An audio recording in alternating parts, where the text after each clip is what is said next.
Olá pessoal, nessa aula vamos usar o Redux Toolkit para criar o Reducer, simplificando um pouco o código da nossa aplicação. Pessoal, nós definimos a nossa função Reducer de uma maneira mais tradicional, mas a maneira mais prática de criar a função Reducer usando o Redux moderno é por meio de uma função auxiliar que chama createSlice.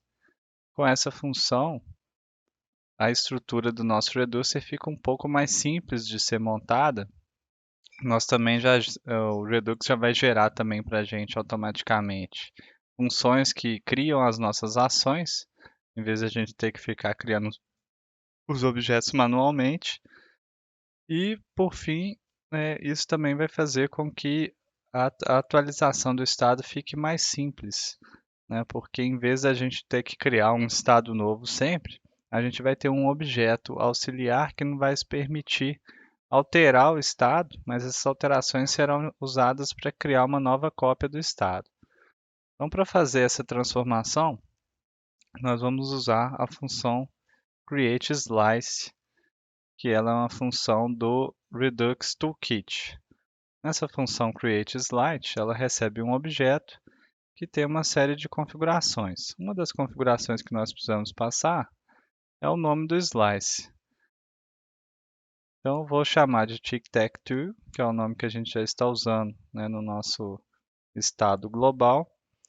Aí a gente precisa passar também é, a nosso objeto reducers. Esse objeto reducers, aí ele vai ser um objeto onde cada chave vai ser um tipo de ação. Então, quer dizer, a gente tem uma ação play, a gente vai criar uma chave aqui que vai chamar play. E isso vai ser uma função, que é a função que vai tratar essa ação. Essa nossa função, ela vai receber tanto o estado quanto a ação que foi executada. Então, para a gente ter uma estrutura similar ao que a gente tinha aqui, a gente vai fazer assim, ó, criar o campo play, a propriedade reset, e aqui dentro a gente tem que realizar, né, seja lá qual for a nossa lógica. Vamos ver aqui o que que falta também. A gente precisa passar, além do nome e dos reducers, o estado inicial. Então, o que eu vou passar é o initial state, e aí a gente pode continuar. Observem que o TypeScript já inferiu o tipo do estado e da ação, que como o nosso estado inicial é do tipo tic-tac-toe state, aí o createSlice já vai, né, ser atrelado aí a esse tipo. E as nossas ações, elas são também é, geradas aqui dentro desse objeto e a gente pode tipar o valor de action conforme nossa necessidade. Então, por exemplo, na ação de play a gente precisa de um payload.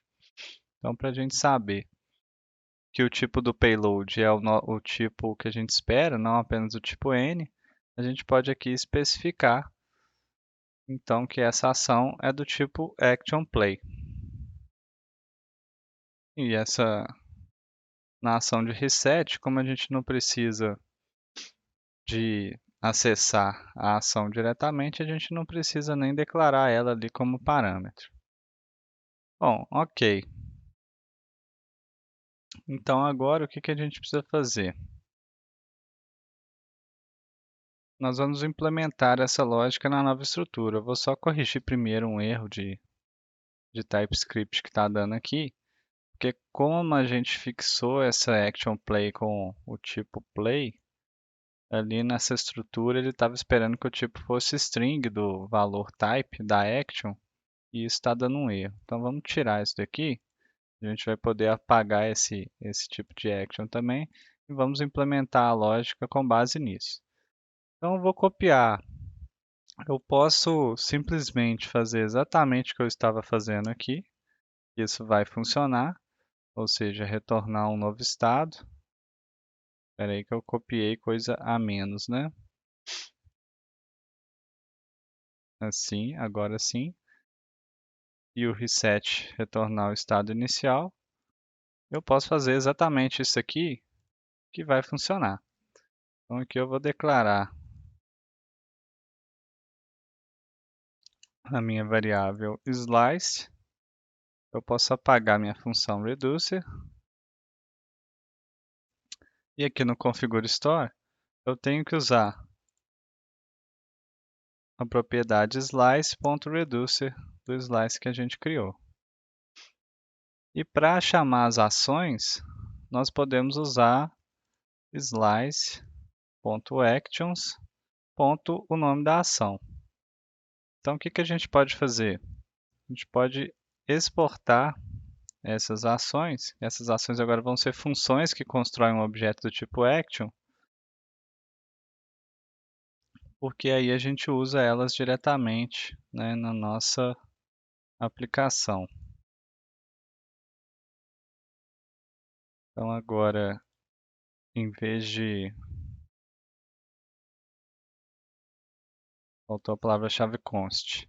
Em vez de criar objetos manualmente, a gente pode chamar essas funções, né? Então, voltando aqui no nosso componente, tudo aqui vai ficar quase igual, mas eu vou importar as ações de play e de reset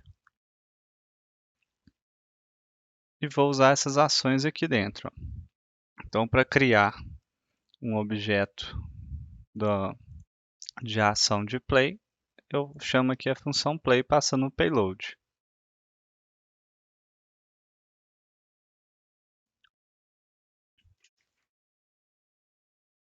E para criar reset é a mesma coisa.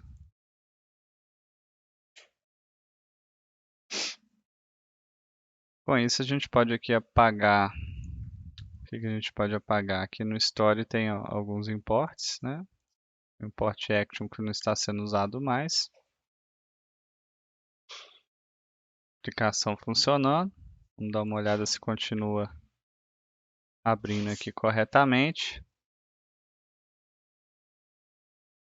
Então temos aí a nossa aplicação da mesma forma. Agora, qual que é uma das principais vantagens de usar essa função createSlice? Apesar de nós termos escrito o código igualzinho aqui, a gente tem a seguinte facilidade. Quando a gente usa createSlice, esse parâmetro state que tem aqui, ele não é o estado exatamente. Ele é um objeto que é como se fosse uma cópia do estado, então a gente pode alterar ele diretamente, que isso vai ser usado para gerar um novo estado. Tá vendo? O tipo dele ali é Writable Draft de Tic-Tac-Toe State. Então aqui, ó, vamos nos beneficiar disso, e em vez de ficar fazendo essa cópia que a gente faz aqui, a gente pode chegar e alterar state.board diretamente para receber, né, o valor da jogada. E aí a gente passa state.board para a função getWinner, vai pegar aí o vencedor, ou melhor, a gente já pode inclusive atribuir aqui, né, state.winner vai ser igual ao vencedor. E o next player também, a gente já faz essa atribuição. State.nextPlayer vai ser igual a essa lógica que a gente já tinha aqui. Quando a gente faz essas mutações no próprio objeto que a gente recebeu como state, nós não podemos retornar um valor. Então, ou a gente altera o estado, ou a gente retorna um novo estado. A gente não pode alterar o state e ainda retornar um valor na função. Então, por isso que aqui dentro do if eu não retornei um valor, e no else eu retornei o valor porque eu não quero deixar o estado inalterado. Então, com isso, a gente vai testar aqui a nossa função, a nossa aplicação, perdão. E a gente tem aqui o mesmo comportamento que a gente já tinha. Tudo está funcionando. E aí a gente tem essa vantagem, essa facilidade de poder escrever no state livremente, sem se preocupar com isso, né? Além disso, a gente tem também a conveniência de poder criar as ações com base em funções, reduz um pouquinho aí o código, deixa o código um pouco mais limpo. Então, essa é a maneira recomendada hoje para utilizar a API do Redux, sempre usando o Create Slice para criar os nossos reducers. Para finalizar, um dos recursos que nós temos quando usamos a aplicação, quando construímos a aplicação em Redux, é usar a extensão Redux DevTools. É uma ferramenta de desenvolvimento que nos ajuda a debugar uma aplicação construída em Redux. Então a gente pode acessar ela aqui, eu já estou com ela instalada no meu Chrome. Quando a gente carrega a aplicação, nós temos como visualizar, por exemplo, o estado que está armazenado no Store global, e a cada ação disparada, nós temos o log aqui de todas as ações que foram disparadas. Podemos ver os valores de payload da ação, né, e podemos inclusive desfazer a ação e ver tudo o que aconteceu aqui na linha do tempo da aplicação, desde que ela foi carregada até o momento atual. Então, com isso, a gente tem uma ferramenta de debug aí bastante poderosa também, que é possível graças a essa arquitetura e essa disciplina que o Redux nos impõe da atualização e da gestão do estado. Para concluir o nosso capítulo, pessoal, nós construímos então uma aplicação usando o Redux e apesar de uma maior complexidade inicial, o Redux oferece algumas vantagens, né? Principalmente quando queremos separar a lógica da aplicação da exibição, né? A gente pode testar separadamente. Nós também temos a facilidade de debugar a aplicação, né, com as ferramentas de desenvolvimento do Redux, verificando cada transição de estado, né, inclusive podendo voltar em passos anteriores para analisar o comportamento da aplicação. No entanto, né, muitos recursos mais modernos do React, principalmente a partir da introdução dos hooks, tornaram o Redux menos atrativo hoje em dia, né? O Redux já foi um framework muito popular, uma biblioteca muito popular, mas hoje com o hooks nós conseguimos fazer muitas das coisas que antes só eram possíveis no Redux. Mas apesar disso, ele foi uma grande influência para como que se desenvolveu o ecossistema de bibliotecas em React e ainda hoje ele tem o seu valor. Então é isso, pessoal. Concluímos então nosso capítulo.